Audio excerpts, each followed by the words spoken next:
ரோமருக்கு எழுதின நிருபம் 4வது அதிகாரம் 1வது வசனம்.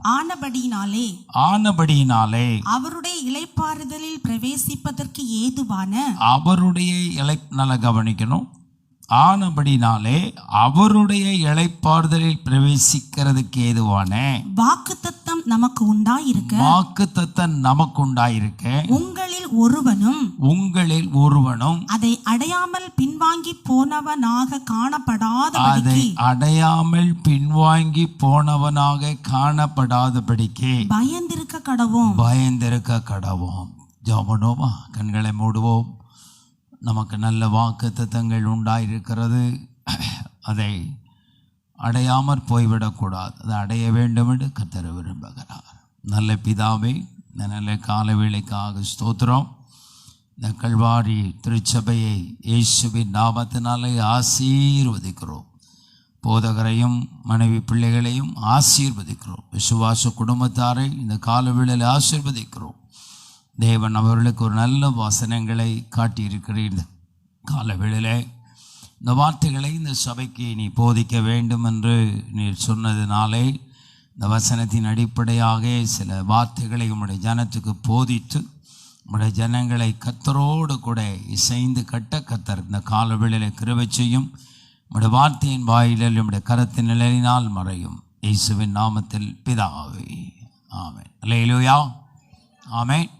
நல்ல வசனம்.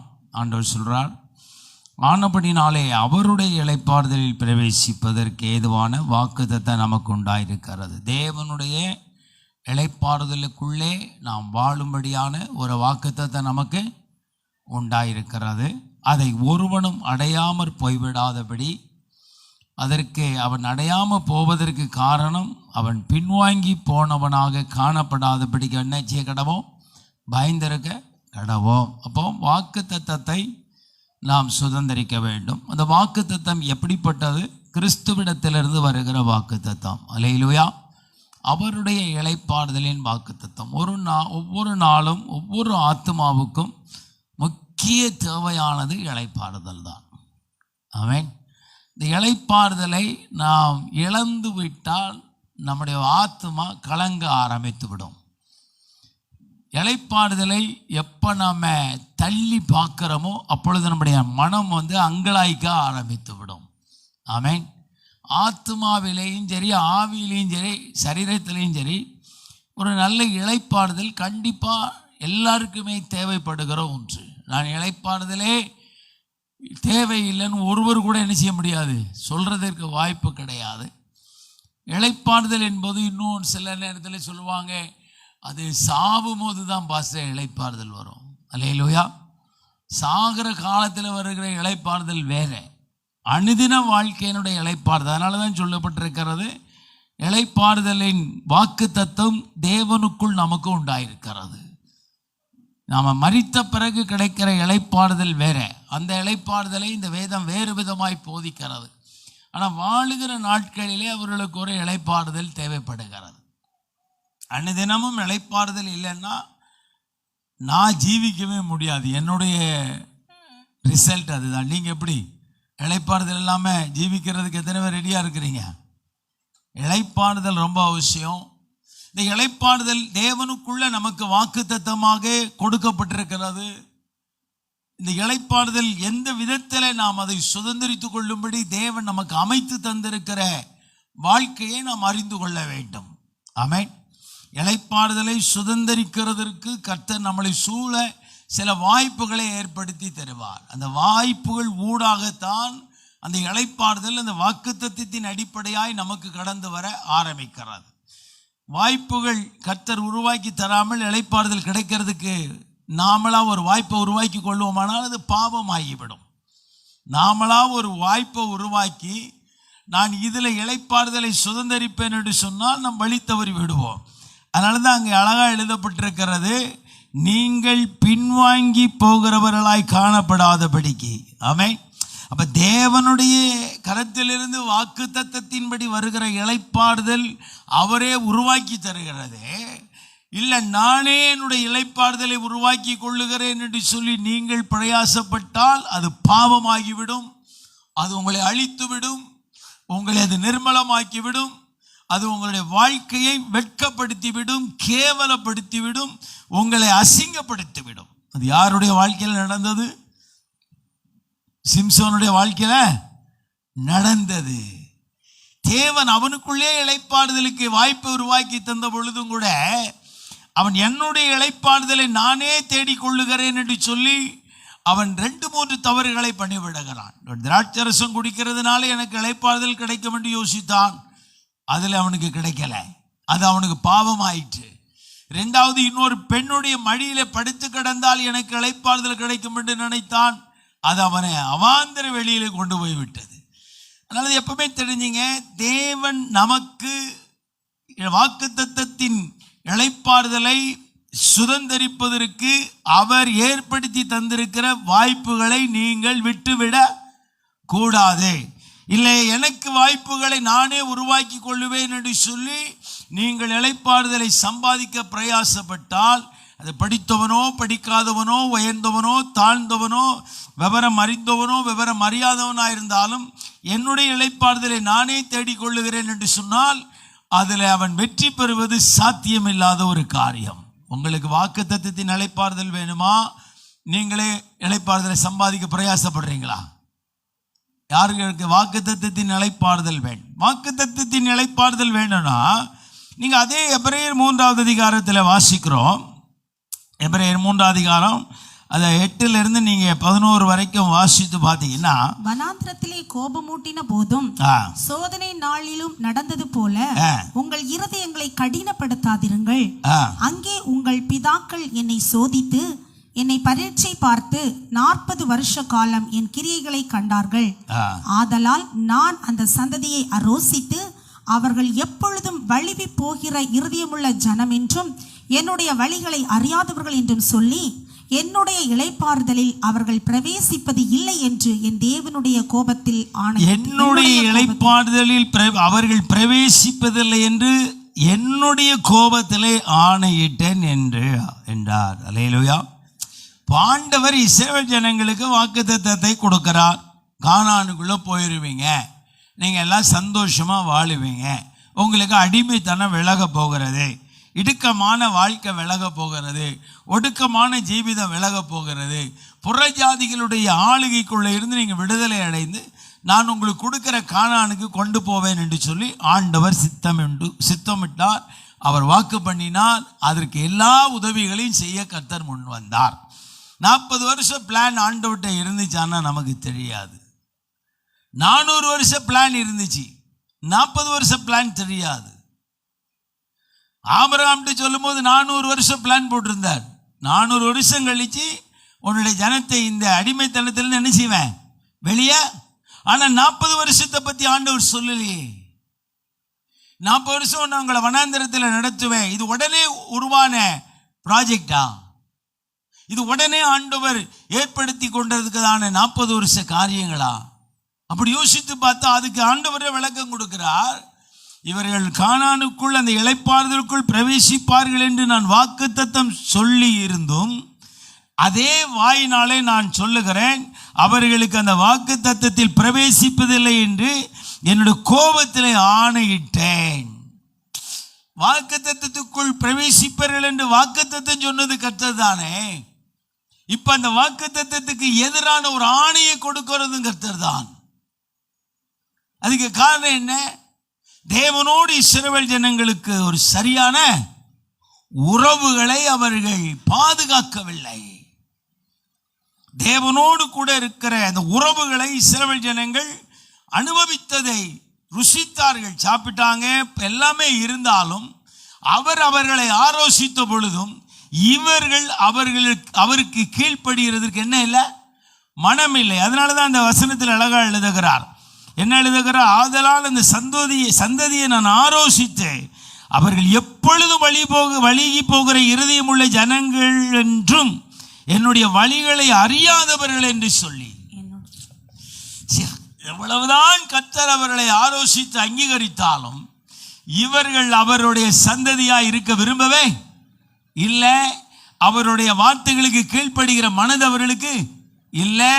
ஒரே நிலையில, அது அழகா எழுதுகிறார், ஒரே நிலையில் அவங்க நிற்கக்கூடிய மனநிலைமை அவற்றை இல்லை. வழுகி போகிற இருதயம் உள்ளவர்கள். வழுகி போகிறதுன்னா அவர்கள் ஒரே இடத்துல இருக்க மாட்டாங்க. வழுகி போகிற மனம் உடையவர்களுக்கு இளைப்பாறுதல் எப்பொழுதுமே சொந்தமாகாது. வாக்குத்தத்தம் இருந்தாலும் இளைப்பாறுதல் சொந்தமாகாது.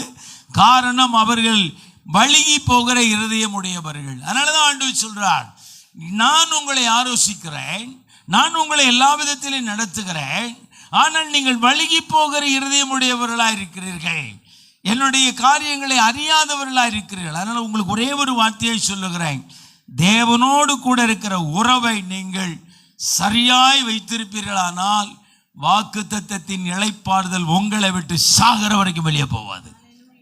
அல்லேலூயா. வாக்குத்தத்தத்தின் இளைப்பாறுதல் பணத்தினால பொருளினால் அல்ல, தேவனோடு கூட இருக்கிற உறவுகளினாலே உண்டாகுகிற இளைப்பாறுதல். ஆமென். தேவனோடு கூட இருக்கிற அந்த உறவை இந்த உலகத்தில் எதற்காகவும் நீங்கள் விட்டுவிடக்கூடாது. ஏன் சில இரத்த சாட்சியா மரிக்கிறாங்க? உயிரே போகிறதே தேவனோடு இருக்கிற உறவை அவங்களை விட்டுவிட மனமில்லை. ஏன்? வாக்குத்தத்தத்தின் இளைப்பாறுதல் அந்த அக்கினி சூளையில் இருக்கிற சாத்ராக் மேஷாக் ஆபேத்நேகோவுக்கு சொந்தமாயிற்று. ஏன்? எங்கள் தேவன் எங்களை விடுவித்தாலும் விடுவிக்காமற் போனாலும் சரி, எங்களால தேவனுக்கு விரோதமான அந்த வழுகி போகிற காரியத்தை செய்ய முடியாது. ஒரு நிமிஷம் வழுகி போகிறதா?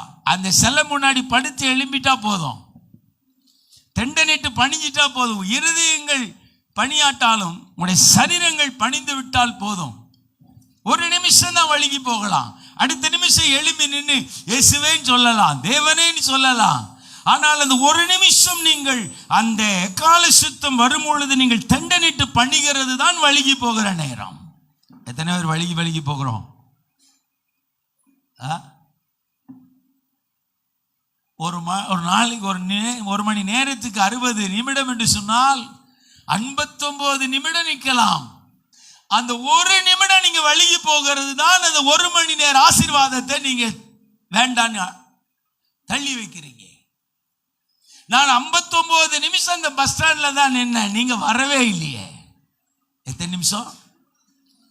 59 நிமிஷம் நீங்க வருவீங்கன்னு அந்த பஸ் ஸ்டாண்ட்ல நின்ன, நீங்க வரலையே. அந்த ஒரு நிமிஷம் தான் அந்த ஒரு டீயை குடிச்சிட்டு வந்துடலான்னு போனேன். வழுகி போயிட்டீங்க, வந்தவர் போயிட்டாரு. உங்களை வண்டியில ஏத்திட்டு போக வந்தவரே 59 நிமிஷம் காத்திருந்தது அது அவருக்கு பெரிதல்ல. அவர் வரும்போது நீங்க அங்க இருக்கணும், அதுதான் அவருக்கு முக்கியம். சரி சொல்லுவாங்க, நீங்க 59 நிமிஷம் நின்ன, நீங்க வரலன்னு சரி ஒரு ஒண்ணுக்கு போயிட்டு வந்துடலான்னு போனேன். எங்க? ஒரு பாத்ரூம் போயிட்டு வந்துடலான்னு போனேன். அதுக்குள்ள அதுதான் வழுகி போகிறதுனா மணிக்கணக்கா வழுகி போகிறது அல்ல, காலமெல்லாம் வழுகி போகிறது என்று ஒரு நிமிடம் நடக்கிற ஒரு சம்பவம். அந்த ஒரு நிமிடம் நீங்கள் வழுகி போகிறது தான் உங்களுடைய அந்த நாள் போட்ட எல்லா திட்டங்களையும் இழந்து போவீர்கள். நீங்க நினைப்பீங்க, இன்னைக்கு போயிருந்தா அந்த வேலை முடிஞ்சிருக்குமே. 59 நிமிஷம் காத்திருந்த உங்களுக்கு அந்த ஒரு நிமிஷம் காத்திருக்கிறதற்கு முடியாமல் வழுகி போகிறீர்கள் இல்லையா? இது எல்லாருடைய வாழ்க்கையிலும் நடக்கும். இது எல்லாருடைய வாழ்க்கையும் இந்த கதவு தட்டும். வழுகி போகிற அனுபவம் சாத்தான் கொண்டு வருகிறதல்ல, நாம் அதில் வழுகி போகிறதுக்கு ஏற்ற இருதயமுடையவர்களா இருக்கிறோம் என்றுதான் அங்கே சொல்லுகிறார். அப்படிதான் எழுதுகிறார். வெளியிலிருந்து பிரச்சனை வருதுன்னு சொல்றாரா? இல்லையே. நீங்க எப்பொழுதும் வழுகி போகிற இருதயம் உள்ள ஜனம். எங்கேயோ இருந்து ஒரு பிரச்சனை உங்களை வழுகி போக பண்ணுதுன்னு நினைக்காதீங்க. உங்களுடைய இருதயம் வழுகி போகிறதுக்கு எப்பவுமே ஆயத்தமா இருக்கு, வழுகி போயிட்டு.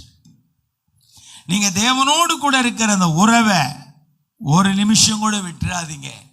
அந்த ஒரு நிமிஷம் விடும் பொழுதுதான் மணவாளன் வந்து போய் விடுவார். அப்புறம் அழுது புலம்பினாலும் பிரயோஜனம் இல்லை. ஆமென். அதனால நீங்க தேவனோடு கூட இருக்கிற அந்த உறவை எந்த அளவுக்கு நீங்கள் பாதுகாப்பாய் கொண்டு போகிறீர்கள் என்பது ரொம்ப முக்கியம். எந்த ஒரு விஷயத்துக்காக தேவனுடைய உறவை விட்டுறாதீங்க. உங்களை ரொம்ப நேசிக்கிறவங்க இருப்பாங்க, உங்களை ரொம்ப பாராட்டுறவங்க இருப்பாங்க, உங்களை ரொம்ப அழகா இருக்கிறீங்கன்னு சொல்றவங்க இருப்பாங்க, நீங்க ரொம்ப திறமைசாலின்னு சொல்றவங்க இருப்பாங்க, உங்களை ரொம்ப பிடிச்சிருக்குன்னு சொல்றவங்க இருப்பாங்க, நீங்க இருந்தா எங்களுக்கு வேற எதுவுமே வேண்டான்னு சொல்றவங்க கூட இருப்பாங்க. அங்கதான் நீங்க வழிகி போயிடுவீங்க. அங்கதான் நீங்க என்ன செய்றீங்க? நீங்க இருந்தா எங்க வேலையெல்லாம் முடிஞ்சிடும் சொல்லுவாங்க. அங்கதான் நீங்க வழிகி போகிறீங்க. நீங்க 8 மணி நேரம் வேலை செய்யறவங்க கரெக்டா?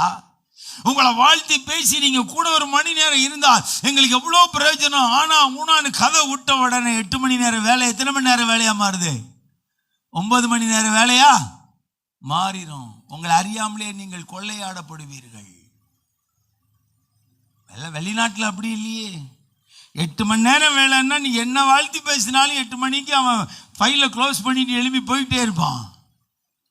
இந்தியாவில் அப்படி இல்லை. நீங்க இருந்தா போதுன்னா பொண்டாட்டி பிள்ளைய மறந்து ஆபீஸ்ல உட்காந்துருப்பான்.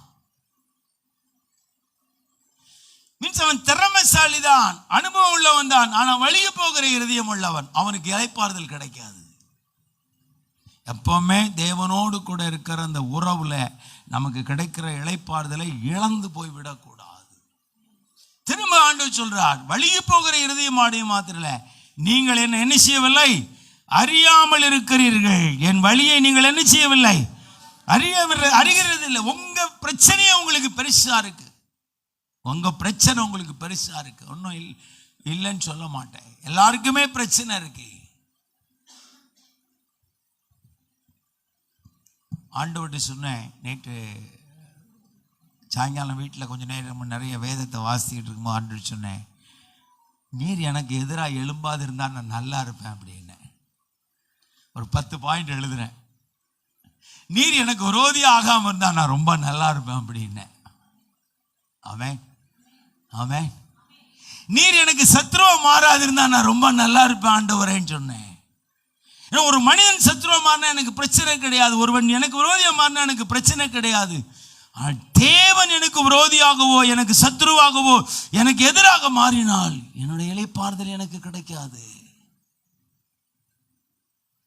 அதனாலதான் சொல்றேன், யாரை பகைச்சாலும் ஆண்டவரை ஆண்டவரை ஆண்டவரை ஆண்டவரை விரோதிச்சிடாதீங்க, ஆண்டவரை பகைச்சிடாதீங்க. இமைப்பொழுது கைவிட்டேன், ஆனால் என் இரக்கமான உருக்கங்களால் திரும்ப. ஒரு நிமிஷம் தேவன் கைவிடுகிறது போல இருக்கும், ஒரு நிமிஷம் நம்மளை விட்டு விலகி போகிறது போல இருக்கும், ஆனால் நிரந்தரமா கைவிட மாட்டார்.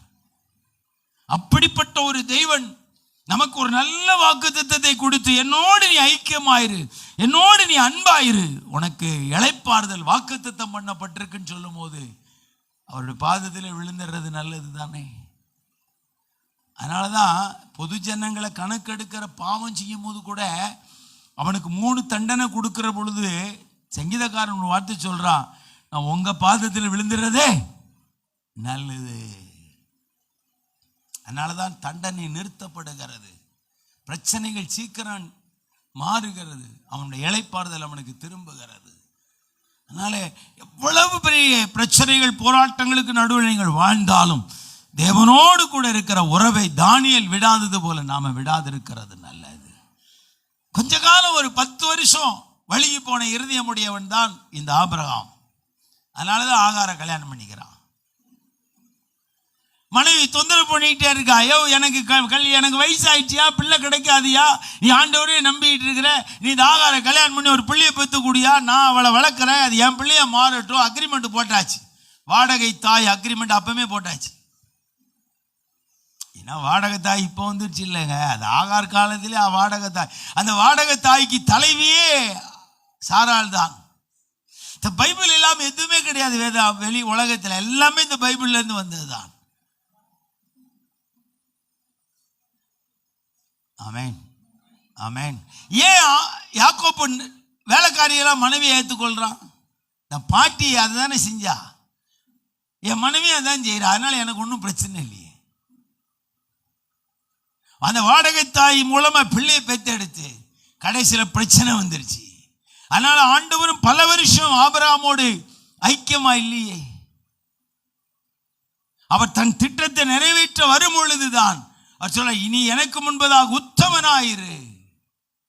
அவனை ஒழுங்குபடுத்தி தான் திரும்பி ஐக்கியப்படுத்துகிறார். அவனை ஒழுங்குபடுத்தி தான் தன் திட்டத்தை நிறைவேற்றுகிறார். அதனால ஆண்டவரோடு கூட இருக்கிற உறவுகளை எந்த விதத்திலையும் நசுக்கி விடாதீர்கள். பிரச்சனைகள் போராட்டங்கள் நிறைந்த உலகத்துல தான் வாழுகிறோம். ஆனால் நமக்கு கிடைக்கிற இளைப்பாறுதலே அவர்தானே. அவர் முதலாவது என்னோடு நீ உறவோடு, என்னோடு உறவாடு, என்னோடு ஐக்கியப்படு, நான் அந்த இளைப்பாறுதலை உனக்கு தருவேன். நீங்க ஆண்டவரோடு உட்கார்ந்து 1 மணி நேரம் ஜெபம் பண்ணி எழுப்பிட்டீங்கன்னா மனசு எப்படி இருக்கும்? போகும்போது அழுவீங்க, போகும்போது நெஞ்சில் அடிச்சுக்கிட்டு இருப்பீங்க, போகும்போது எல்லாரையும் திட்டிக்கிட்டு தான் ஆண்டோட போவீங்க. நீங்க எழுப்பி வரும்போது எப்படி இருப்பீங்க? ஒரு இளைப்பாறுதலோடு எழும்புவோம். என்னமோ எல்லா பாரத்தையும் நம்ம இறக்கி வச்ச ஒரு மன திருப்தியோடு எழும்புவோம். இந்த இளைப்பாறுதல் எப்படி கிடைக்கிறது ஐயா? அந்த தேவனோடு கூட இருக்கிற உறவுகளில தான், அந்த தேவனோடு கூட இருக்கிற ஐக்கியத்தில் தான். அதனால என்ன பிரச்சனை வந்தாலும் சரி, உங்களுடைய தேவனோடு கூட இருக்கிற ஐக்கியத்தை, உறவை விட்டுறாதீங்க. அப்படி விட்டா இளைப்பாறுதல் உங்களுக்கு தள்ளி போகும். இளைப்பாறுதல் உங்களை விட்டு தள்ளி போகும். நீங்களும் இளைப்பாறுதலை விட்டு என்ன செய்து விடுவீர்கள்? தூரம் போய் விடுவீர்கள். ஆண்டவரே, இது சாத்தான் பண்ற வேலையா? இல்ல மகனே, இல்ல மகளே, உன் இருதயம் வழுகி போகிறது. அதுக்கு நான் என்ன செய்ய? என் குழந்தை கையை பிடிச்சு நடக்க வைக்கிறோம். தண்ணியில நடக்கும் போது புருஷன் மனைவி கையை பிடிச்சுக்கிறான், மனைவி புருஷன் கையை பிடிச்சுக்கிறான். ஏன்? என்ன செஞ்சிடக்கூடாது? வழுகி போயிடக்கூடாது. ஒருத்தர் நம்ம ஐக்கியப்படுகிறதுக்கு காரணமே வழுகி போகக்கூடாது, நம்மளை ஒருவர் விட்டுவிடக் கூடாது என்பதுதானே. அதுல தானே இளைப்பாறுதல் இருக்கிறது. அதனால தேவனோடு கூட இருக்கிற உறவை எந்த காரணத்தை கொண்டு என்ன செஞ்சிடாதீங்க, விட்டுறாதீங்க. அவரோடு சண்டை போடுங்க, அது நமக்கு சந்தோஷம். அவரோடு யுத்தம் பண்ணுங்க, அவரோடு போராடுங்க. யாக்கோபு போராடி தான் என்ன செஞ்சான்? சில வாக்குத்தத்தங்களையும் சில இளைப்பாறுதலையும். இப்ப மனைவி 4 பேரும் சாக போறாங்க, 13 பிள்ளைகள், 13 பிள்ளைகளும் சாக போகுதுன்ற கவலை வந்துருச்சு. இங்க தேவனோடு ஒரு இரவு போராடுகிறான், அங்கே அவனுக்கு இளைப்பாறுதல் வருகிறது. ஆமென். அதனால தேவனோடு கூட இருக்கிற அந்த உறவுகளில் கிடைக்கிற இளைப்பாறுதல் தேவன் நமக்கு வாக்குத்தத்தம் பண்ணினது. ஆனா இஸ்ரவேல் ஜனங்க அதை விட்டுட்டாங்க. நாங்க திரும்ப எகிப்துக்கு போறோம்னாங்க, எங்களுக்கு ஒரு தெய்வம் உருவமா வேணும்னாங்க, நாங்க ஒரு சாயலை விரும்புறோம்னாங்க. இஸ்ரவேல் ஜனங்களுடைய அந்த வழுகி போகிற இருதயங்களை பார்த்து பார்த்து ஆண்டவருக்கு அந்த வாக்குத்தத்தத்தை அவர்களுக்கு பூரணப்படுத்த அவரால் முடியல. அதுக்கு பதிலாக எல்லாரையும் அழிக்க ஆசைப்பட்டார். நீ ஒருவரும் வாக்குத்தத்தத்துக்குள்ள போக முடியாது. எல்லாரும் கடைசி நபர் வரைக்கும், சாகடிக்கிற வரைக்கும் 40 வருஷம் ப்ராஜெக்ட் ஆயிடுச்சு. சாகடிக்கிறதுக்கு 40 வருஷம். எதுக்கு? அதுதான் ஒரு சந்ததிக்கு. அதனாலதான் உலகத்துல ஒரு தலைமுறைக்கு வயது 40 தான். நீ 80 வயது வேணா வாழுங்க, அது பிரச்சனை கிடையாது. ஆனா உங்களுடைய தலைமுறை வயது 40 தான். எங்க தாத்தா 120 வயதுக்கு வாழ்ந்தார். எங்க இப்போ போட்ட 200, நீ 200 வயது வரைக்கும் நான் வாழுங்க, 300 வயது வரைக்கும் நான் வாழுங்க. ஒரு தலைமுறையினுடைய உலக கணக்கு 40 தான். ஆமென். ஒரு தலைமுறையினுடைய உலக கணக்கு. அப்போ ஒரு தலைமுறை அழிக்கிறதுக்கு 40 வருஷம் ஆயிருக்கு. 40 வருஷம் சுத்தி 40 வருஷத்துல எல்லாரையும் அழிச்சு புதிய தலைமுறைகளை கர்த்தர் இளைப்பாறுதலுக்குள்ளே கொண்டு போகிறார். அதனால தயவு செய்து சொல்றேன், ஆண்டவரோடு இருக்கிற ஐக்கியத்தை ஒருபோது என்ன செய்யாதீங்க, உறவுகள் ரொம்ப முக்கியம். தேவனோடு இருக்கிற உறவு ரொம்ப முக்கியம். 2வது நமக்கு கர்த்தர் கொடுத்த இளைப்பாறுதல் எதனால கிடைக்கிறது? முதலாவது தேவனோடு கூட இருக்கிற உறவுகளினால இளைப்பாறுதல் கிடைக்கிறது. 2வது கர்த்தர் நமக்கு கொடுத்திருக்கிற குடும்ப உறவுகள் ரொம்ப முக்கியம். எபிரேயர் 11:7 வாசிங்களேன். அதுல என்ன எழுதுறாரு? நோவா தற்காலத்திலே காணாதவைகளை குறித்து தேவ எச்சரிப்பு பெற்று பயபக்தி உள்ளவனாகி தன் குடும்பத்தை ரட்சிப்பதற்கு பேழையை உண்டு பண்ணினான். அதனாலே அவன் உலகம் ஆக்கினைக்குள்ளானதென்று தீர்த்து விசுவாசத்தினால் உண்டாகும் நீதிக்கு சுதந்திரவாளி ஆனான். ஆமென். இப்போ 2வது நமக்கு இளைப்பாறுதல் எதுல இருக்கிறது என்று சொன்னால் நம்முடைய குடும்பத்துக்குள்ளே இருக்கிறது. குடும்பத்தின் இளைப்பாறுதல் ஆண்டவரோடு கூட இளைப்பாறுதல் வருகிறதும் தெரியாது, போகிறதும். ஏன்னா சிம்சோனுடைய வாழ்க்கையில தேவன் இருந்ததும் தெரியல, போனதும் தெரியல. அவன் செயல்பட எழும்பும் போதுதான் யாரும் இல்ல, தேவ ஆவி அவங்கிட்ட இல்லை. ஆனா குடும்ப உறவுகளினால கிடைக்கிற இளைப்பாறுதல் அப்படி இல்லை. வர்றதும் தெரியும், போறதும். டேப்ல தண்ணி வர்ற சத்தமும் கேட்கும், அடைச்சிட்டா தண்ணி வராததும் நமக்கு கேட்கும். மோட்ரு போட்டுட்டா மோட்ரு ஓடுற சத்தமும் கேட்கும், மோட்ரு அணைச்சிட்டா மோட்ரு ஓடாத சத்தமும். ஆனா தேவனோடு கூட இருக்கிற இளைப்பாறுதல் நமக்கு சிக்னலே இருக்காது. அது இளைப்பாறுதல் வருதா போகுதான்னு நமக்கு தெரியாது, அது அவருடைய மெயின்டெனன்ஸ்ல இருக்கும். ஆனா குடும்ப உறவுகள் என்று எழுதும்போது அதனால கிடைக்கிற இளைப்பாறுதல், உலகமே அழியுதுங்க, எல்லா மனிதர்களும் அழிகிறாங்க.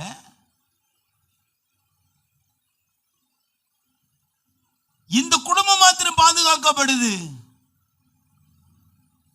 தண்ணி வரா இல்லாத இடத்துல பேலை கட்டுறான், மனைவி ஒத்து போறாளே. தண்ணியே இல்லாத ஒரு இடத்துல போய் பேலையை கட்டுறியா, நீங்களா இருந்தா என்ன பண்ணுவீங்க? அந்த ஆளை லூசு, முட்டாளு, அறிவில்லாதவன், மடப்பைய, உன்னை போய் என் தலையில கட்டுனாங்களே, உன்னை கல்யாணம் பண்ணினேனே. எத்தனை கதை, எத்தனை கதை, நிறைய ரோல் போய்கிட்டே இருக்கும். நோ சொல்றா, நம்மளை ஆண்டவர் பாதுகாக்க போறாராம், குடும்பத்துக்கு இளைப்பாறுதலோடு வைக்க போறாராம், நம்மளை சுதந்திரவாளியா மாத்த போறாராம், நீதிக்கு சுதந்திரவாளியா மாத்த போறாராம், நியாய தீர்ப்புக்கு தப்பி வைக்க போறாராம். எத்தனை அடுக்குறான் பாருங்க. நம்ம பிள்ளைங்கள்லாம் நல்லா இருக்க போதா, அந்த பிள்ளைங்க அழிய போகுது, இந்த பிள்ளைங்க அழிய போகுது, எத்தனையோ கதை விடுறான். அவன் மனைவி எதுவுமே எதிர்த்து பேசல. அவன் குடும்ப உறவுகளிலே நமக்கு தினம் இளைப்பாறுதலை கத்தர் வைக்கிறார். ஒரு கணவன்கிட்ட சண்டை போட்டுட்டு மனைவி இளைப்பாறுதலா தூங்க முடியுமா? ஒரு மனைவிட்ட தான் சண்டை போட்டுட்டு புருஷன் இளைப்பாறுதலா தூங்க முடியுமா? கட்டப்படுத்திருக்கும், மனசு அங்கலாய்க்கும், உள்ள அங்கலாய்க்கும், இருதயம் அங்கலாய்க்கும். ஆமே, இந்த பொண்ணு படுத்திருந்தாலும் இந்த ஆள் பேசுறாரா பார்ப்போம். அவன் யார புருஷனை எதிர்பார்த்துக்கிட்டு இருப்பா. அவன் அந்த பக்கம் திரும்பி படுத்திருந்தால் இந்த நாய் சண்டை போட்டுச்சு, திரும்பி பார்த்து நம்மகிட்ட பேசுதா? ஏன் அந்த எதிர்பார்ப்பு? அதுதான் இளைப்பாறுதல். இந்த கணவன் மனைவி பிள்ளைங்களுடைய இந்த உறவுகளில் இருக்கிற இளைப்பாறுதல் இப்ப ரொம்ப நசுக்கப்படுகிறது. எல்லா இடங்களிலும் பார்க்கிறேன். கர்த்தர் நமக்கு வைத்திருக்கிற இளைப்பாறுதல் இரண்டாவது பிளேஸே அதுதான். அதை நீங்க இழந்து போனீங்கன்னா அந்த இளைப்பாறுதலை வேற எங்கேயும் கிடைக்காது, வேற எங்கேயுமே கிடைக்காது. அந்த இளைப்பாறுதலுக்கு கர்த்தர் வாக்குத்தத்தம் பண்ணுகிறார் என்று சொன்னால், நீங்கள் கல்யாணம் பண்ணும் பொழுதே வாக்குத்தத்தத்தின் ஆவி உங்க மேல இறங்கி இருக்கிறது. நீங்கள் 2 பேரும் ஒன்றாயிருப்பீர்கள். அது கல்யாணம் பண்ணும் பொழுதே வாக்குத்தத்தம் இறங்கி இருக்கிறது. இன்பத்திலும் துன்பத்திலும் துக்கத்திலும் எல்லா சூழ்நிலைகளிலும் நீங்கள் ஒருவரை ஒருவர் விட்டு கொடுத்து எப்படி இருப்பீர்கள்? ஒரே அந்த வார்த்தைகளை சொல்லும் பொழுது, அதனாலதான் ஆதாமுக்கு ஏவாளை அவனுக்குள்ள இருந்து எடுத்து கொடுத்த பொழுதும், இவள் என்னிடத்தில் இருந்து மனிதனிடத்திலிருந்து புறப்பட்டபடியால் இவள் எப்படி இருப்பாள்? மனுஷியாயிருப்பாள். சரி, இது மத்தேயில வருது 2 பேரும் ஒன்றாயிருங்கள்னு. ஆதாமுக்கே சொல்லி கொடுத்துட்டார், நீங்கள் 2 பேரும் எப்படிதான் இருக்கணும். சரி, இந்த கல்யாண உறவுகள், அந்த குடும்ப உறவுகளுக்குள்ள இருக்கிற இளைப்பாறுதலை கிறிஸ்தவ சமுதாயத்தில் 170% இழந்து போய் கொண்டிருக்கிறது. விட்டுறாதீங்க. அந்த இளைப்பாறுதல் எல்லாம் வேற எங்கேயும் என்ன செய்யாது, வேற எங்கேயும் கிடைக்காது. குடும்ப ஆசீர்வாதம் இந்த இளைப்பாறுதலுக்குள்ள இருக்கு, குடும்ப ஒற்றுமை இளைப்பாறுதலுக்குள்ள இருக்கு, குடும்ப மையம் இளைப்பாறுதலுக்குள்ள இருக்கு, குடும்ப சாயல் இளைப்பாறுதலுக்குள்ள, குடும்ப வெளிச்சம் இளைப்பாறுதலுக்குள்ள இருக்கிறது, குடும்பத்தினுடைய பல நன்மைகள் இளைப்பாறுதலுக்குள்ள இருக்கிறது. இன்னைக்கு கணவன் மனைவி சண்டைலாம் இப்போ என்ன ஆகி போகுது?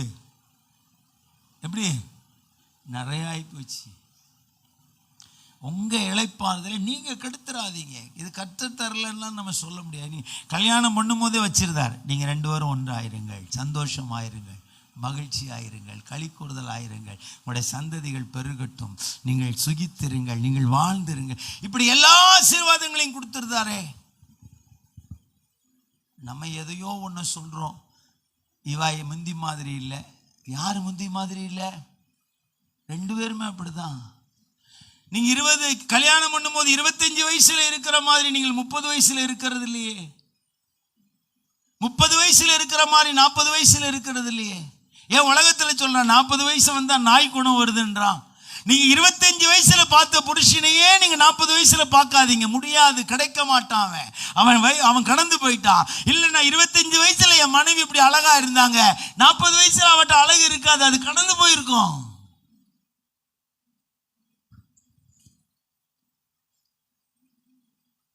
ஆமென். நம்ம எங்க புறப்பட்டோமோ அங்கே நிக்கிறோம். முந்தி மாதிரி இவர் இல்ல, முந்திரி மாதிரி இவா இல்ல, முந்தி மாதிரி இந்த பிள்ளை இல்ல, இருக்க மாட்டாங்க. நீங்க எவ்வளவு ஜெபித்தாலும், எவ்வளவு வேதம் வாசித்தாலும், எவ்வளவு தேவனோடு விரவா இருந்தாலும், முன்பு இருக்கிற கணவனை நீங்கள் 30 வயசுல பார்த்த கணவனை 40 வயசுல பார்க்க முடியாது.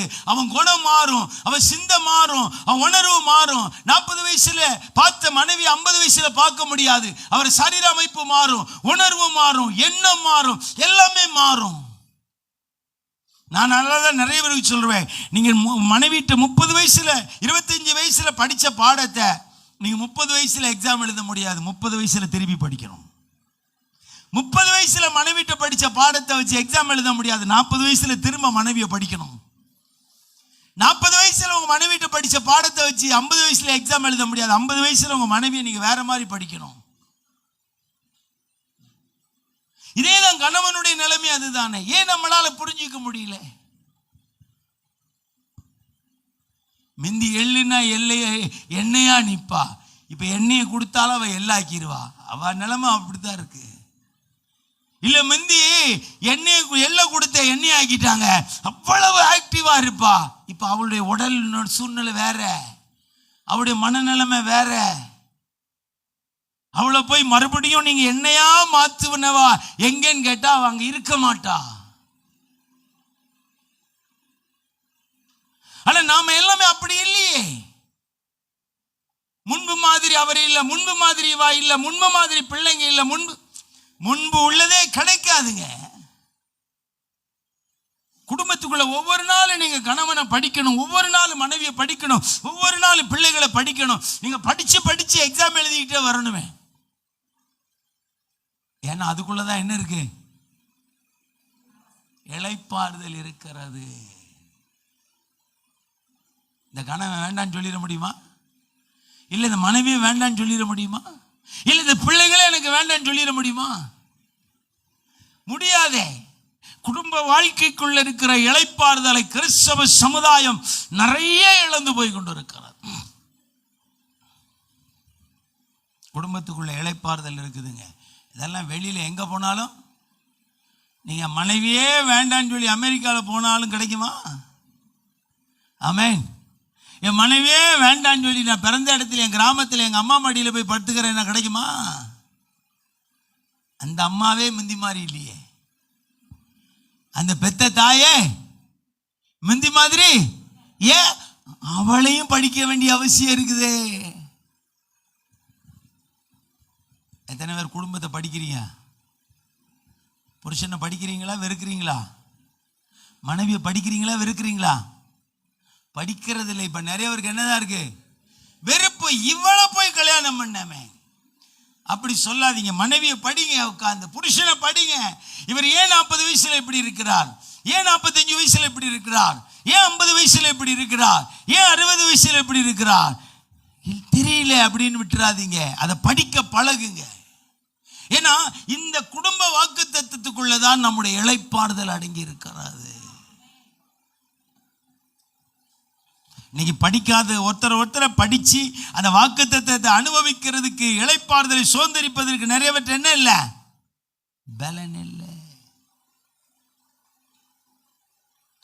இளைப்பாறுதலுக்கு வழி கர்த்தர். ரெண்டாவது உங்களுடைய குடும்பம். உங்க அம்மா அப்பாட்ட சண்டை போட்டுட்டு பிள்ளைங்க எவ்வளவு தூரம் ஓடுவீங்க? முடியாது. பணம் கொண்டு போறான், நிறைய அனுபவிக்கிறான், கடைசியா அந்த கட்டகுமாரனுடைய மனம் யாரை தேடுது? தகப்பனை தாயை தேடுதே. அவன் கொண்டு போன பணத்திலே கிடைக்கிற இளைப்பாறுதல் நிரந்தரம் இல்லை.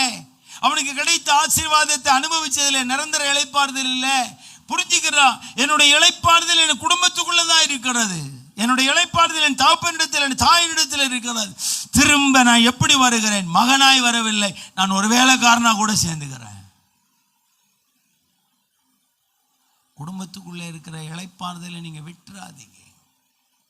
பிள்ளைகளை பகைக்காதீங்க. ஒருத்தர் பேச்சை கேட்டு ஒருத்தர் ஒரு பிள்ளையை நிச்சயாதீங்க, பகைக்காதீங்க. நாளைக்கு அந்த பிள்ளைங்க கிட்ட தான் நீங்க வாழ வேண்டிய அவசியம் வரும் பொழுது அந்த பிள்ளைங்க கிட்ட அந்த இளைப்பாறுதல் கிடைக்காது.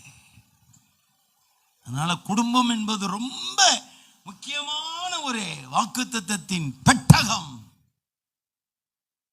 அந்த நோவாவுடைய குடும்பம் அப்படி இருந்ததுனாலதான் உலகமே அழிந்த பொழுதும் அந்த குடும்பம் பாதுகாக்கப்பட்டது. அல்லேலூயா. ஆனால் உங்களுடைய இளைப்பாறுதல் தேவனுக்குள்ள இருக்கிறது. ரெண்டாவது, உங்களுடைய இளைப்பாறுதல் எங்க இருக்கிறது?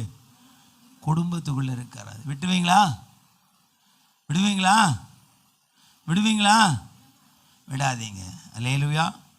மனைவியை கொஞ்சம் படிங்க. முந்தி கோவப்பட மாட்டா, இப்போ கோவப்படுறாள் என்னன்னு படிங்க. ஆமேன், ஆமேன். முந்தி எரிஞ்செறிஞ்சு விழ மாட்டா, இப்போ மனைவி எரிஞ்சு விழுறாளே என்னன்னு படிங்க.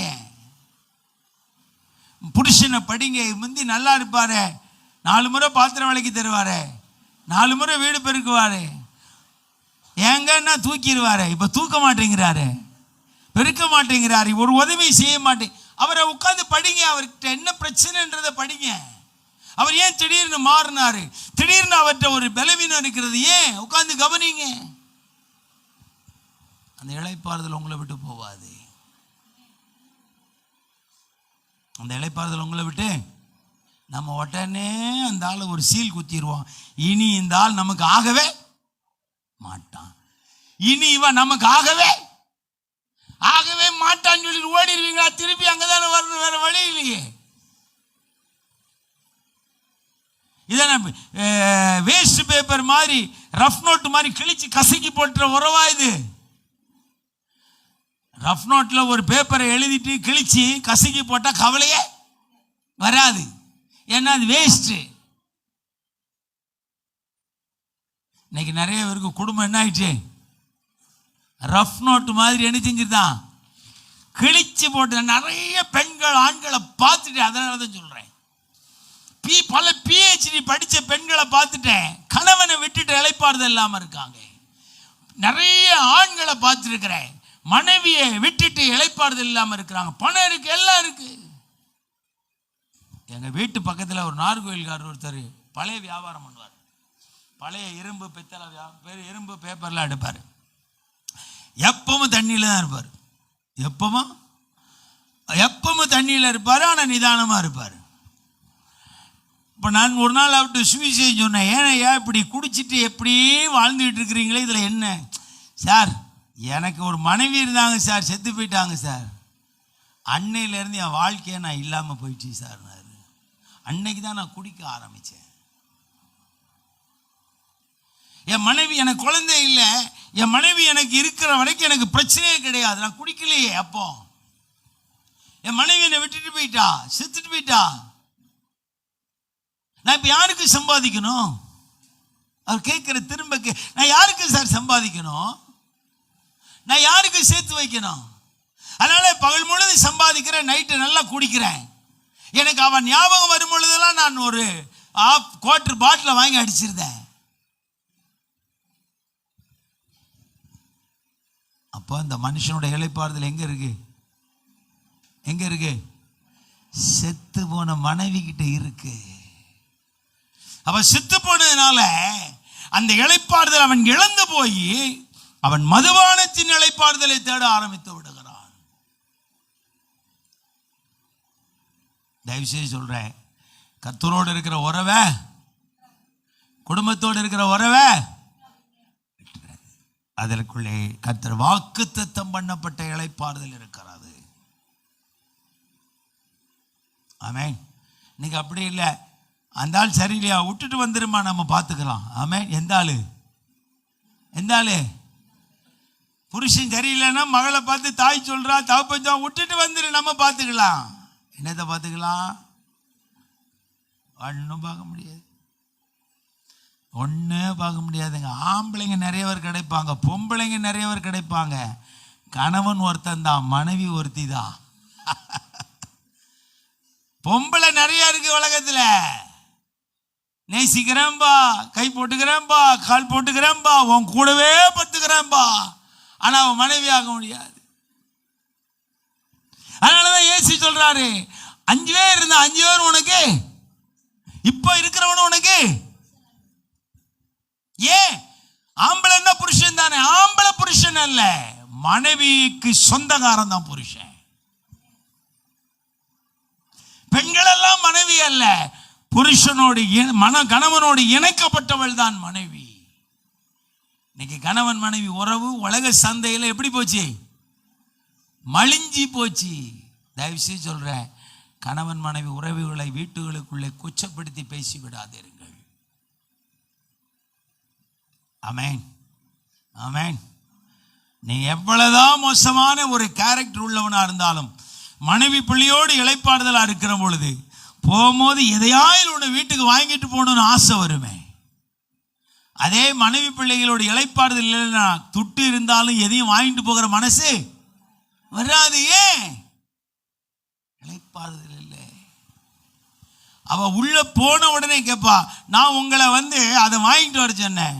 அதுக்கு அவன் பதிலே கொடுக்க மாட்டான். ஏன்னா அவனுக்கு அங்கே என்ன இல்லை? இளைப்பாறுதல் இல்லை. அதே நேரத்தில் அவள் 1 வாங்கிட்டு வர சொன்னால் 4 வாங்கிட்டு போவான். ஏங்க இதெல்லாம் வாங்கிட்டு வந்தீங்க? இளைப்பாறுதலாக இருக்கும் போது 1 கேட்டால் 4 வாங்கிட்டு போவான். ஏங்க இதெல்லாம் வாங்கிட்டு வந்தீங்க? நீ பரோட்டா சாப்பிடாட்டா ஃப்ரைட் ரைஸ் சாப்பிடுவான்னு பார்த்தேன். ஆமே. அதனால தான் 2 பரோட்டாவும் ஒரு ஃப்ரைட் ரைஸ் வாங்கி. ஏங்க நான் 1 தானே சாப்பிடு. இல்லடி நீ இது இல்லைனா அது சாப்பிடு. ஏன் நீங்கள் இளைப்பாறுதல் இருக்கும்போது பரோட்டா கேட்டால் ஃப்ரைட் ரைஸும் அடிஷ்னலாக கிடைக்குது. அதே நீங்கள் இளைப்பாறுதல் புருஷ மனைவிக்குள்ள இல்லைன்னா பரோட்டா கேட்டால் அடி தான் கிடைக்கும். அதே கணவன் சொல்லுவேன், இருக்கிறத தின்னுட்டு தூங்குறத விட்டுட்டு பரோட்டாவும் ஃப்ரைட் ரைஸுமா மண்ணாங்கட்டியுமா.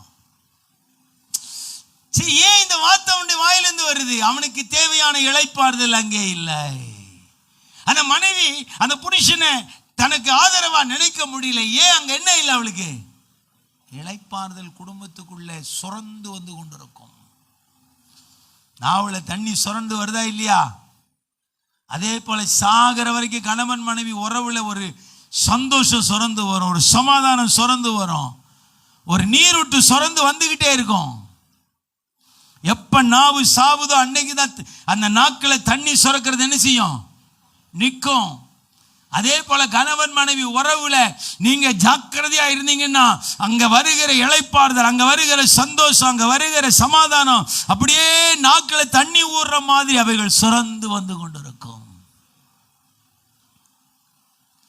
குடும்ப சமாதானத்தில் இருக்கிற இளைப்பாறுதலை இன்னைக்கு அநேக தூக்கி எறிகிறோம். வேண்டாம். கர்த்தரோடு உறவாடுங்கள். 2வது குடும்பத்தோடு. 3வது ஆண்டவர் சொல்றார், வாசிங்களேன். சங்கீதம் 127:3 எழுதுறார். என்ன எழுதுறார்? சங்கீதம் 127:3. நீங்கள் அதிகாலையில் எழுந்து நேரப்பட வேளையில் தரித்து வருத்தத்தின் அப்பத்தை சாப்பிடுகிறதும் விருதா? அவரே தமக்கு பிரியமானவனுக்கு நித்திரை அளிக்கிறார். நீங்கள் அதிகாலையில் எழுந்து நேரப்பட வேளையில் தரித்து வருத்தத்தின் அப்பத்தை சாப்பிடுகிறதும் விருதா. இந்த வசனத்தை சொல்ற அதே இயேசு சொல்றார், நீங்கள் புசிப்பை குடிப்பை குடித்து சொல்லுகிற அதே தேவன் சொல்றார், உங்களுக்கு என்ன தேவை என்பது உங்கள் பரமபிதா. 3வது உங்களுடைய இளைப்பாறுதல் பொருளாதாரத்தை மையமாய் வைத்து நமக்கு வந்து கொண்டிருக்கும். பொருளாதாரத்தை மையமாய் வைத்து வருகிற இளைப்பாறுதலும் ரொம்ப முக்கியம். உங்க பைக்குள்ள ஒரு 5000 ரூபாய் இருந்துச்சுன்னா உங்களுக்கு எப்படி இளைப்பாறுதல் இருக்கும்? குசியா இருக்குமா? ஒரு சொந்தக்காரங்க வீட்டுக்கே போறீங்க, ஒரு 10,000 ரூபாய் பைக்கில் வச்சு ஒரு 1000 ரூபாய்க்கு ஸ்நாக்ஸ் வாங்கிட்டு போனீங்கன்னா உங்க நடை, உங்க சட்டை காலரு, உங்க முந்தாணி, உங்களுடைய சேலை, உங்களுடைய தலை சீவுறது எல்லாத்துலேயுமே ஒரு வித்தியாசம் இருக்கும். எப்படி போறீங்க? நீங்க கெத்தா போறீங்க. இதே நேரத்தில் அங்கே பிறகு இங்கே பிறகு பஸ்ஸுக்கு மாத்திரம் 100 ரூபாய் எடுத்துட்டு போனா சேலை பறக்குமா? முந்தாணி பறக்குமா? தலை சீவனது பறக்குமா? இல்லை அவர் தான் காலர் அப்படி தூக்கி விட்டு போவாரா? இருக்கிறதுல ஒரு பழைய பேண்ட், ஒரு சட்டையை போட்டுட்டு ஒரு சேலையை கட்டிட்டு கழுத போனவேன்னு போவோம். ஏன்னா நீ இப்போ என்ன இல்லை? பொருளாதாரம் இல்லை. பொருளாதாரம் ஒரு மனுஷனுக்கு இளைப்பாறுதலை கொண்டு வர. இது வேதத்தின் அடிப்படையில் பேசுகிறேன். இயேசு மாத்திரம் இளைப்பாறுதலை தருவார் என்று நம்பி நீங்கள் ஏமாந்து போவாதீர்கள். இயேசுவும் இளைப்பாறுதல் தருவார். அவர் கொடுத்த குடும்பமும் இளைப்பாறுதல் தரும். அவர் நமக்கு வச்சிருக்கிற அதிகாலை வேளையில் தரிக்கிறதும் இளைப்பாறுதல் தரும். ஏன் காலையில வேலைக்கு போகணும்னு சொல்றாரு? ஏன் உழைப்பை பற்றி ஆண்டவர் வேதத்தில் சொல்றாரு? சம்பாதிக்கிற பலன் தருவனே ஆண்டவர் சொல்றாரு. அதுக்குள்ள ஒரு இளைப்பாறுதலை வச்சிருக்கிறாரு. இயேசுவோடு நீங்க ஜெபம் பண்ணிட்டே இருந்தா, சம்பாதிக்காம இருந்தா இளைப்பாறுதல் கிடைக்குமா? இல்ல கர்த்தர் 24 மணி நேரம் ஜெபம் பண்ண சொல்லி இருக்கிறார் அப்படின்ட்டு மனைவிட்டு சொல்லிட்டு வீட்டு கட்டிலேயே நீங்கள் படுத்து கிடந்தா அடிதான் கிடைக்கும். ஆமென். ஹார்ட் அட்டாக்கே வந்தாலும் மனைவி சொல்லுவா, ரெஸ்ட் எடுத்தது போதாதா, இந்த மாசமாவது வேலைக்கு போகலாமே. ஆமென் ஆமென். கை கால் விழுந்தவன் சரியானா மனைவி சொல்லுவா, எங்க ஒரு வருஷமா இப்படியே படுத்து படுத்து எழும்புறீங்களே, ஒரு வாட்ச்மேன் வேலைக்காவது போக கூடாதா? இந்த மனைவி எதை எதிர்பார்க்கிறாள்? அந்த குடும்பம் எதை எதிர்பார்க்கிறது? அந்த மனம் எதை எதிர்பார்க்கிறது? பொருளாதாரத்தை எதிர்பார்க்கிறது. வேதத்தில் நிறைய வசனங்கள் சொல்லலாம். பொருளாதாரத்துக்குள்ள இளைப்பாறுதல் இருக்குது. அதனாலதான் 5 அப்ப 2 மீன் 5000 பேருக்கு கொடுத்த பொழுது மீதி துணிக்கைகளை கட்டி எடுத்துட்டு வர சொல்றார். சேமிப்பு ரொம்ப முக்கியம். கடன் வாங்கிறத விட சேமிக்க பழகுங்க. அதுல ஒரு இளைப்பாறுதல் இருக்கும். ஆமென். செலவு பண்றதுக்கு கவனமா இருங்க. சேமிக்கிறதுக்கு தீவிரமா இருங்க. இயேசு எல்லா இளைப்பாறுதலையும் தந்து விடுவார். அதனால எனக்கு மனைவி வேண்டாம், புருஷனும் வேண்டாம், உழைப்பு வேண்டாம் அப்படின்னா நாய் கூட மதிக்காது. ஏன்னா இப்போ வேற மாதிரியே பேசிட்டு இருக்கிறாங்க. கர்த்தர் எல்லாத்தையும் பார்த்து கொள்வார், கர்த்தர் எல்லாத்தையும் பார்த்துக்குவானா படுத்து கிடக்க முடியுமா? கர்த்தர் என்ன தினம் உழைக்க வைக்கணும்னு விரும்புறாரு. தினம் நீ பொருளாதாரத்தில் மேன்மை அடையணும்னு விரும்புறாரு. சேமிக்கிறதுக்கு பெண்களும் ஆண்களும் போட்டி போடுங்க. வீட்டில் 10 ரூபா ஆனாலும் சரி,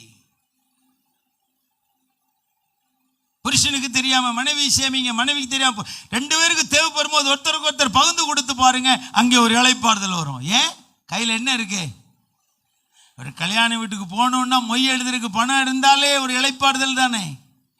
ஒரு பிறந்த நாள் வீட்டுக்கு போறோம், கையில் ஒரு 1000 ரூபாய் இருந்தா இளைப்பாறுதல் தானே. ஒரு பிரதேச வீட்டுக்கு போகிறோம், விரும்பின ஒரு கிஃப்டை வாங்கி கொடுத்தா இளைப்பாறுதல் தானே. சொந்தக்காரங்க ஒருத்தர் வராங்க, கறி மீன் முட்டை வாங்கி சமைச்சு கொடுத்து அவங்களை சந்தோஷமா அனுப்பினா இளைப்பாறுதல் தானே. ஒரு தாய் தப்ப உங்க வீட்டுக்கு வரும்பொழுது அவங்களை கவனிச்சு அவங்க கையில கொஞ்சம் பணத்தை கொடுத்து சந்தோஷமா அனுப்பினா ஒரு இளைப்பாறுதல் தானே. பொருளாதாரத்துக்குள்ள இளைப்பாறுதல் இருக்கிறது. வேதம் அதை போதிக்கிறது பல வசனங்களிலே. இயேசுவே இளைப்பாறுதல் தருவார் என்று சொல்லி அதை ஒரு பாயிண்ட் பிடிச்சிடாதீங்க. கர்த்தர் இளைப்பாறுதலை அவருக்குள்ள வச்சிருக்கிறார், குடும்பத்துக்குள்ள வச்சிருக்கிறார். 3வது, ஏன் இஸ்ரவேல் ஜனங்களை பொருளாதாரத்தில் ஆசீர்வதிக்கிறார்? அதுதான் அவர்கள் இளைப்பாறுதல். இத்தனை மாசமா சண்டை போட்டுக்கிட்டு இருக்கிறா, பல கோடி செலவு பண்ணிட்டு இருக்கிறா, இவ்வளவு பெரிய ரஷ்யா தள்ளாடுது, இஸ்ரவேல் தள்ளாடாம இருக்கு. ஏன்? பொருளாதாரம் அவங்களுக்கு ஒரு பக்கபலமா இருக்கிறது. பொருளாதாரம் அவங்களுக்கு ஒரு இளைப்பாறுதலை கொண்டு வருகிறது. இந்த இளைப்பாறுதல் பொருளாதாரம் தரவில்லை. பொருளாதாரத்துக்குள்ள இளைப்பாறுதலை வைத்தவர் ஆண்டவர். பொருளாதார இளைப்பாறுதல் தருது என்று நான் பிரசங்கிக்கவில்லை. பொருளாதாரத்துக்குள்ள இளைப்பாறுதலை வைத்தவர் கர்த்தர். அதனாலதான் சோம்பேறி ஆகாத என்றாரு. அதனாலதான் நீ எறும்பிடத்துல போய் கற்றுக்கொள் என்று சொல்றார். அதனாலதான் நீ அதிகால வேளையில் எழும்பி உழைக்கணும்னு சொல்றார். அதனாலதான் நேரப்பட வேலையில் தரிக்க வேண்டும் என்று சொல்றார். அதனாலதான் உன் வேலையில் ஜாக்கிரதையாயிரு என்று சொல்றார். ஆமென். பொருளாதாரத்திலே இளைப்பாறுதலை வைத்தவர் கர்த்தர். ஆமென். முதல்ல உங்களுடைய இளைப்பாறுதல், வாக்குத்தத்தத்தின் இளைப்பாறுதல் எங்கே இருக்கிறது? தேவனுடைய உறவுல. இரண்டாவது குடும்ப உறவுல. மூணாவது பொருளாதாரத்தில். நாலாவது ஆண்டவர் என்ன சொல்றாரு? வாசிங்க, யோபு 36:16 வாசிங்களேன்.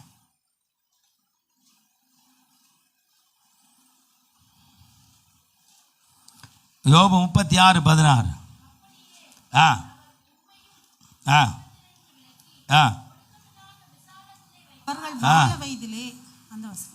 அதேதான் வாசிங்க. ஒடுக்கமில்லாத விசாலத்திலே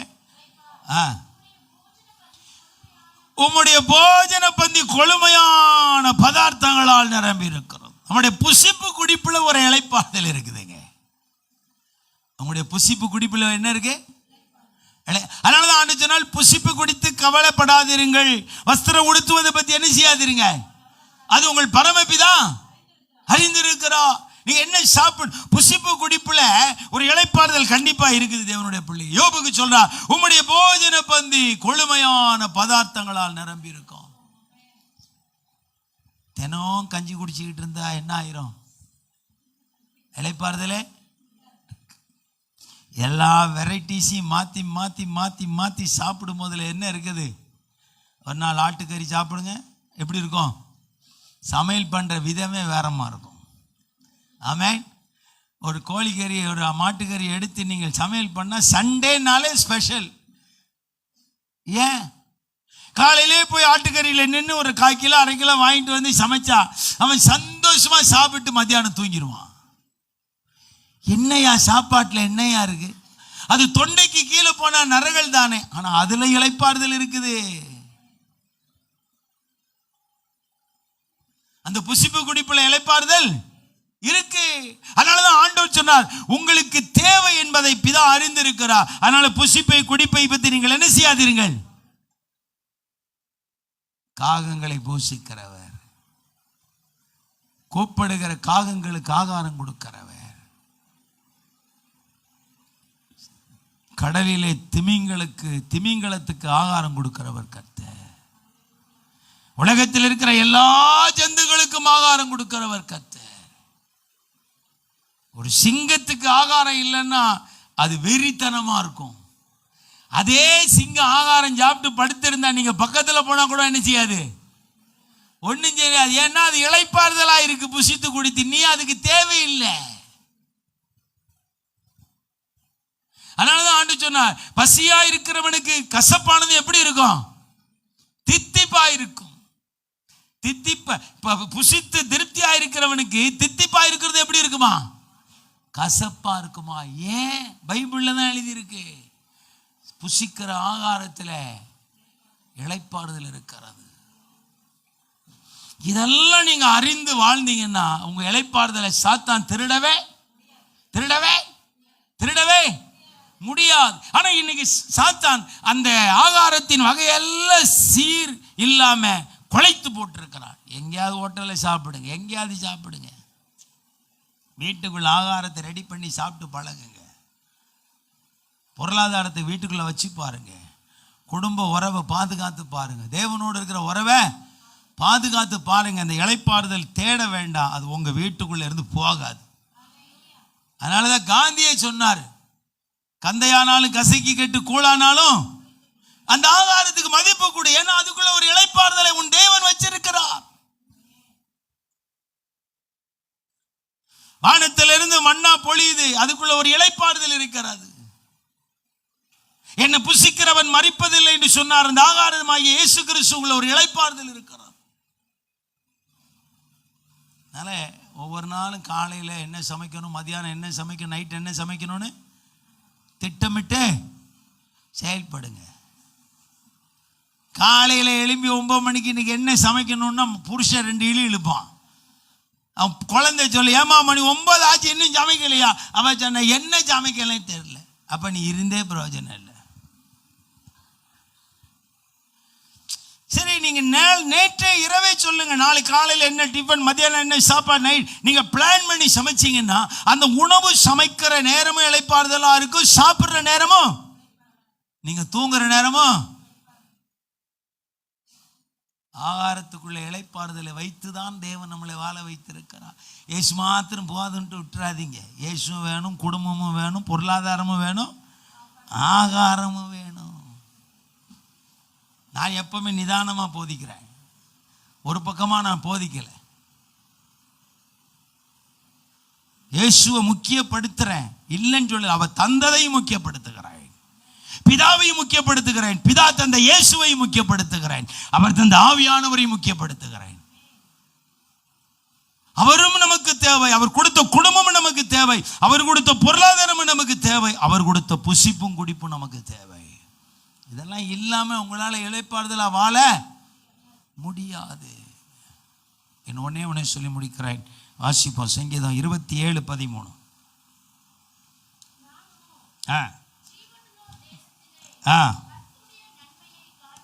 நானோ ஜீவனுள்ள தேசத்திலே கர்த்தருடைய நன்மையை காணுவேன் என்று விசுவாசியாதிருந்தால், எதிர்காலத்தை குறித்த ஒரு தெளிவு இருந்தால் மனதில் இளைப்பாறுதல் இருக்கும். எதிர்காலத்தை குறித்து தெளிவு, எதிர்காலத்தை குறித்த பிளான் இப்பவுமே வரணும். அந்த காலத்தில் அரசாங்க வேலையை ஏன் விரும்பினாங்க? ரிட்டையர்ட் ஆனா சாகிற வரைக்கும் பென்ஷன் வரும். மகனை நம்ப வேண்டாம், மகளை நம்ப வேண்டாம், மருமகனை நம்ப வேண்டாம், யாரையும் நம்ப வேண்டிய அவசியம். மாசான பேங்க் பென்ஷன் வரும். அரசாங்க வேலையை விரும்பினாங்க. அதனாலதான், ஏன்னா அவங்களுக்கு எதிர்காலத்தை குறித்த ஒரு நம்பிக்கையை கொடுக்குது. அதனாலதான் சொல்றார், ஜீவனுள்ள தேசத்தில் கர்த்தருடைய நன்மையை காணுவேன் என்று அப்ப எதிர்காலத்தை குறித்த ஒரு தெளிவு இப்பவுமே வரணும். நீங்க நிறைய பேருக்கு எதிர்காலத்தை குறித்த தெளிவே இல்ல. உலக மக்களுக்கு தெளிவு இருக்கிறதே. ஏன் கஷ்டப்பட்டு ஒரு வீடை கட்டுறான்? ஏன் கஷ்டப்பட்டு ஒரு தொழிலை தொடங்குறான்? என் எதிர்காலம் நல்லா இருக்கும். கஷ்டப்பட்டு பிரயாசப்பட்டு ஒரு இடத்தை வாங்கி ஒரு குடிசையாயிலும் போட்டு உட்கார்ந்துக்கிறான். ஏன்? மழையானாலும் வெயிலானாலும் கஞ்சி குடிச்சிட்டு அங்க என்ன செஞ்சுக்குவோம்? படுத்துக்கொள்ளுவோம். எதிர்காலத்தை குறித்த ஒரு தெளிவு வருகிறது. மரம் வச்சு தண்ணி ஊற்றுவான்னு சொல்லிட்டு படுத்து கிடந்தா ஒன்றும் பிரச்சனை, அதெல்லாம் தெளிவு வராது.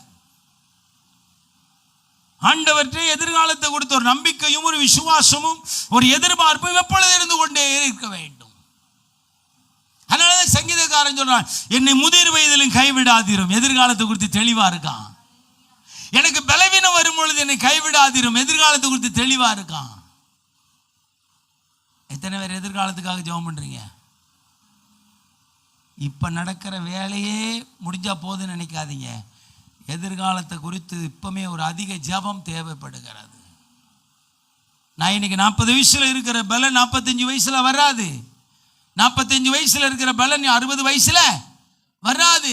அப்போ ஆண்டவர்கிட்ட இப்பவுமே ஜெபிக்கணும். ஆண்டவரை, இந்த பூமியில நான் எத்தனை காலம் வாழுகிறேனோ அத்தனை காலமும் என்னுடைய எதிர்காலத்தை நீங்க பொறுப்பெடுத்து ஒரு தெளிவா நடத்துங்க ஆண்டவரே. ஆனா நாம என்ன ஜெபம் பண்றோம் தெரியுமா? நீங்க எல்லாரும் ஜெபம் பண்றது உலகத்துல எல்லாம், இவன் கையில என்ன ஒப்பு கொடுத்துடாதீங்கப்பா. யார் கையில? புருஷன் கையில. இந்த ஆள் கையில ஒப்பு கொடுத்துடாதீங்க. அவர் சொல்ல, இவ கையில ஒப்பு கொடுத்துடாதீங்க. 2 பேரும் சேர்ந்து சொல்ல, என் பையன் மருமகா கையில என்ன ஒப்பு கொடுத்துடாதீங்க. இல்லை, நிறைய பேருடைய ஜெபமே என்கிட்ட நிறைய சொல்லுவாங்க, பாஸ்டர் ஒரு பெரிய ஜெப குறிப்பு என்ன, நான் எந்த காலத்திலும் என் மருமகா கையில கத்தனை ஒப்பு கொடுத்துடக்கூடாது, ஜெபம் பண்ணுங்க பாஸ்டர். ஐயா, உறவுன்னா அதுதானே, அதுல தானே நீங்க மாட்டி இருக்கிறீங்க, அதுல இருந்து வெளியே வர முடியாது, அதுதானே விதிவிலக்கு.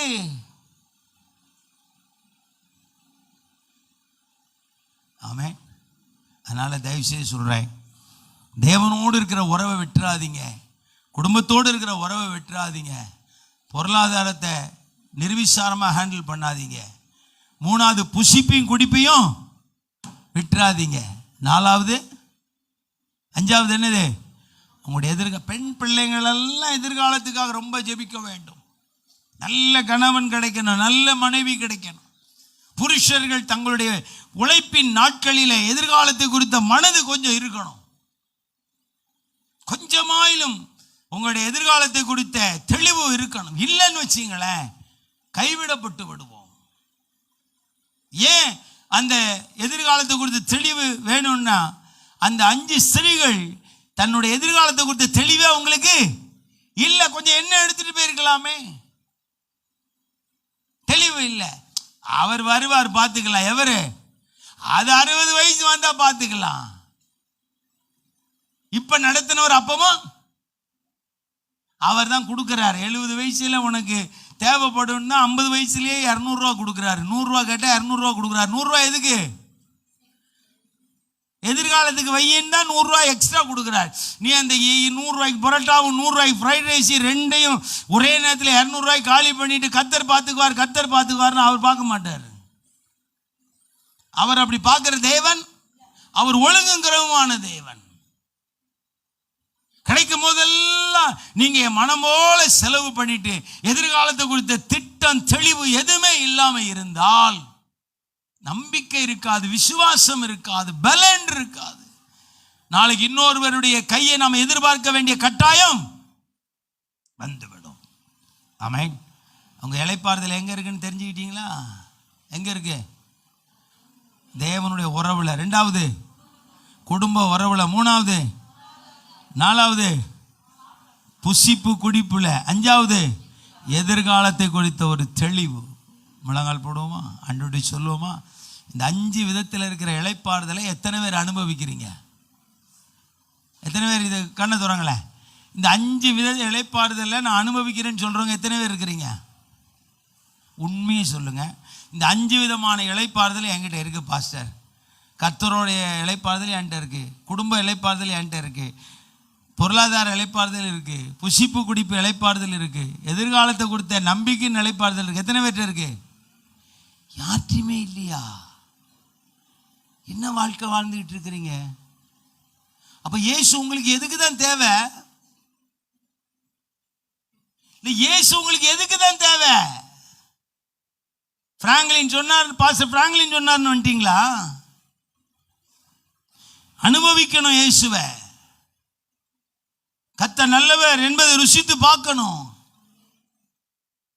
இயேசு ஆராதனைக்குரியவர் மாத்திரமல்ல, நம்ம கூட வாழ விரும்புகிற ஒரு தெய்வம். உங்களை வாக்குத்தத்தத்தின் இளைப்பாறுதலுக்குள்ளே நடத்த விரும்புகிறார். அதற்காக தான் தன்னை அர்ப்பணித்தார், குடும்ப வாழ்க்கை அமைத்து கொடுத்தார், உழைக்க பலன் தந்தார், புசிக்க குடிக்க உதவி செய்கிறார், எதிர்காலம் இருக்குன்னு நம்பிக்கையை ஊட்டுகிறார். இந்த மாதிரி விஷயத்தெல்லாம் கவனம் இல்லாம இருந்தீங்கன்னா கிறிஸ்தவம் வளராது. இந்த 5 இளைப்பாறுதலை அனுபவிச்சீங்கன்னா கிறிஸ்தவம் வளரும். நீங்க ரட்சிப்பின் சுவிசேஷம் சொல்லும் போது இன்னொருத்தர் ரட்சிக்கப்படுவான். நீங்களே அப்பத்துக்கும் தண்ணிக்கும் கை நீட்டிக்கிட்டு இருந்தா எவன் ரட்சிக்கப்படுவான்? நீங்களே எதிர்காலம் நல்லா இல்லாம ஒரு அநாத ஆசிரமத்துல போயிருந்தா எவன் ரட்சிக்கப்படுவான்? எப்ப பாரு பொருளாதாரம் இல்லைன்னு சொன்னா எவன் ரட்சிக்கப்படுவான்? குடும்ப சண்டை உலகம் வரைக்கும் போகுதுன்னா எவன் ரட்சிக்கப்படுவான்? கர்த்தரோடு உறவு சரியில்லைன்னா நீங்க சொல்ற சுவிசேஷம் யாருக்கு தேவை?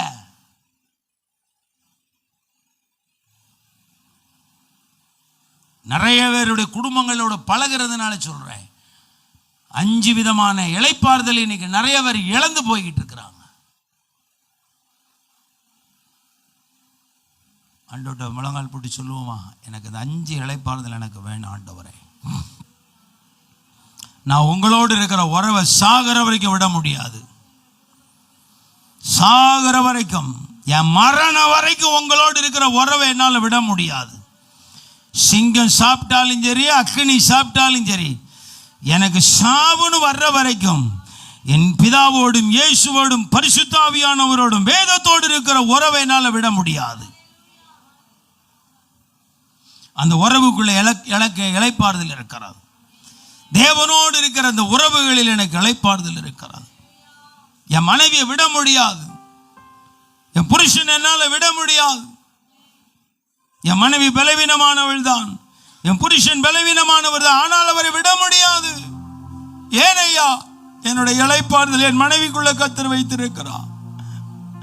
என்னுடைய இளைப்பாறுதல் என் புருஷனுக்குள்ள வைத்திருக்கிறார். என்னால குடும்ப உறவை அழிக்க முடியாது, குடும்ப உறவை என்னால உடைக்க முடியாது. ஏனென்றால் என்னுடைய குடும்ப உறவுகளுக்குள்ள கர்த்தர் இளைப்பாறுதலை வைத்திருக்கிறார். எனக்கு கர்த்தர் தந்த பொருளாதாரத்தை நான் நிர்விசாரமாய் ஹேண்டில் பண்ண மாட்டேன். தேவையில்லாத வீண் செலவு பண்ண மாட்டேன். தேவையில்லாத இடங்களில் என்னுடைய பலத்தை நான் செலவழிக்க மாட்டேன். என்னுடைய பொருளாதாரத்துக்குள்ளே தேவன் ஒரு இளைப்பாறுதலை வைத்திருக்கிறார். என் புசிப்பு குடிப்பு காரியத்தில் கர்த்தர் கவனமாயிருக்கிறது போல நானும் கவனமாயிருப்பேன். ஏனென்றால் அதற்குள்ளே ஒரு இளைப்பாறுதலை கர்த்தர் வைத்திருக்கிறார்.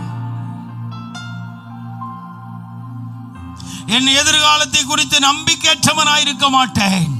ஜீவனுள்ள ஒரு தேசத்தில் நான் ஜீவிப்பேன் என்கிற ஒரு மனத்தெளிவோடு நான் வாழ விரும்புகிறேன். ஏனென்றால் அந்த நம்பிக்கைக்குள்ளே எனக்கு ஒரு இளைப்பாறுதல் இருக்கிறது. உங்க தலைமையில கை வச்சு சொல்லுங்க, எனக்கு இந்த 5 இளைப்பாறுதல் வேணும் ஆண்டவர்ன்னு சொல்லுங்க. இந்த 5 விதமான இளைப்பாறுதலை உடைய ஒரு மனுஷனாக, ஒரு மனுஷியாக, ஒரு குடும்பமாக எங்களை நடத்தும் ஆண்டவரே.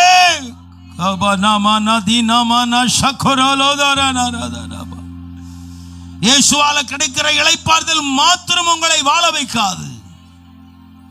உங்களுக்கு அவர் அமைத்து கொடுத்த குடும்ப இளைப்பாறுதல் தேவை. இந்த குடும்ப இளைப்பாறுதல் மாத்திரம் உங்களை வாழ வைத்து விடாது. பொருளாதார இளைப்பாறுதல், உழைப்பு தேவை. அது மாத்திரம் உங்களை வாழ வைத்து விடாது. புசிப்பு குடிப்பு ஒன்று தேவை. அந்த புசிப்பு குடிப்பு மாத்திரம் வாழ வைத்து விடாது. எதிர்காலத்தை குறித்த நம்பிக்கை உங்களை இளைப்பாறுதலுக்குள்ளே நடத்தும். காரணம், கர்த்தர் வாக்குத்தத்தத்தின் இளைப்பாறுதலை இப்படிப்பட்ட இடங்களில் வைத்திருக்கிறார். அதை சுதந்தரிக்க வேண்டிய முழு உரிமை உங்களுக்கு இருக்கிறது. அதனாலதான் இயேசு சொன்னார், என்னுடைய சமாதானத்தை உங்களுக்கு கொடுக்கிறேன். இரண்டாவது சொன்னார், உலகம் கொடுக்கிற பிரகாரமாய் அல்ல, என்னுடைய சமாதானத்தை கொடுக்கிறது மாத்திரமல்ல, என்னுடைய சமாதானத்தை வைத்து போகிறேன். அவருடைய மரணத்தினாலும் உயிர்த்தெழுதலினாலும் அவர் நமக்கு சமாதானம் தந்தார். இரண்டாவது, வேதத்தை கரங்களிலே எழுதி கொடுத்து போயிருக்கிறார். அந்த வேத வசனத்துக்குள்ளே இளைப்பாறுதல் இருக்கிறது. அந்த வசனம் சொல்லுகிறபடி எல்லாம் கர்த்தரோடு உறவாடுங்கள், குடும்பத்தோடு உறவாடுங்கள். பொருளாதாரத்துக்காய் செவிமிக்க நீங்க உழைக்க கற்றுக்கொள்ளுங்கள். புசிப்பு குடிப்பு காரியத்தில் கவனமாயிருங்கள். எதிர்காலத்தை குறித்த நம்பிக்கையோடு ஜீவனம் பண்ணுங்கள். உங்களை இளைப்பாறுதலை அசைக்கிறவன் ஒருவனும் கிடையாது. ஆண்டவர் நம்மோடு பேசினாரா? ஆண்டவர் பேசி இந்த 2 கரங்களை உயர்த்தி கர்த்தரை தோத்திரம் பண்ணுங்க. நல்லா உயர்த்தி, கர்த்தாவே நீர் எங்களோடு பேசினதுக்காக நன்றி சொல்லுங்க. இந்த 5 இளைப்பாறுதல் வேணும்ன்ற சொல்லுங்க, எழுப்பி நெல்லுங்க. நான் உங்களுக்காக ஜெபம் பண்ணி உட்கார விரும்புகிறேன். எனக்கு இந்த 5 விதமான இளைப்பாறுதலை எனக்கு இன்னைக்கு வேணும் ஆண்டவரே. நான் அதை சுதந்திரித்து இந்த இடத்தை விட்டு, இந்த ஆராதனை விட்டு கடந்து போக விரும்புகிறேன். இந்த இளைப்பாறுதல் இல்லாமல் நான் தூங்காமல் இருந்த நாள் உண்டு, தவித்த நாள் உண்டு, வேதனைப்பட்ட நாள் உண்டு, தனிமையிலே சஞ்சலித்த நாள் உண்டு. எனக்கு இந்த 5 விதமான இளைப்பாறுதலை உடையவனாய் வாழ விரும்புகிறேன். அல்லேலூயா, அல்லேலூயா. ஒப்பு கொடுத்திருக்கிற தேவ பிள்ளைகளுக்காய், தேவ ஜனத்துக்காய், தேவ சபைக்காய் ஜெபிக்கிறோம். பரிசுத்த பிதாவே, வாக்குத்தத்தம் பண்ணப்பட்ட இளைப்பாறுதல் தேவனிடத்திலிருந்து வருகிறது. வாக்குத்தத்தம் பண்ணப்பட்ட இளைப்பாறுதல் கர்த்தர் கொடுத்த குடும்பத்துக்குள்ளிருந்து வருகிறது. வாக்குத்தத்தம் பண்ணப்பட்ட இளைப்பாறுதல் உழைப்பிலிருந்து வருகிறது. வாக்குத்தத்தம் பண்ணப்பட்ட இளைப்பாறுதல் புசிப்பு குடிப்பில் அடங்கி இருக்கிறது. வாக்குத்தத்தம் பண்ணப்பட்ட இளைப்பாறுதல் எங்களுடைய நம்பிக்கையின் எதிர்காலத்தை குறித்த தெளிவான ஜீவிதத்தில் இருக்கிறது. ஆகவே இந்த இளைப்பாறுதலுக்காக தன்னை அர்ப்பணித்திருக்கிற தம்முடைய ஜனத்தை கர்த்தர் அந்த இளைப்பாறுதலை சுதந்திரிக்கிற கிருபைகளை இந்த கால வேளையில் தருவீராக. இந்த சபை இளைப்பாறுதலோடு இருக்கட்டும், இந்த ஊழியங்கள் இளைப்பாறுதலோடு போகட்டும், இந்த ஜனங்கள் இளைப்பாறுதலோடு ஜீவிக்க கர்த்தர் கிருபை செய்வீராக. இயேசுவின் நாமத்தில் பிதாவே.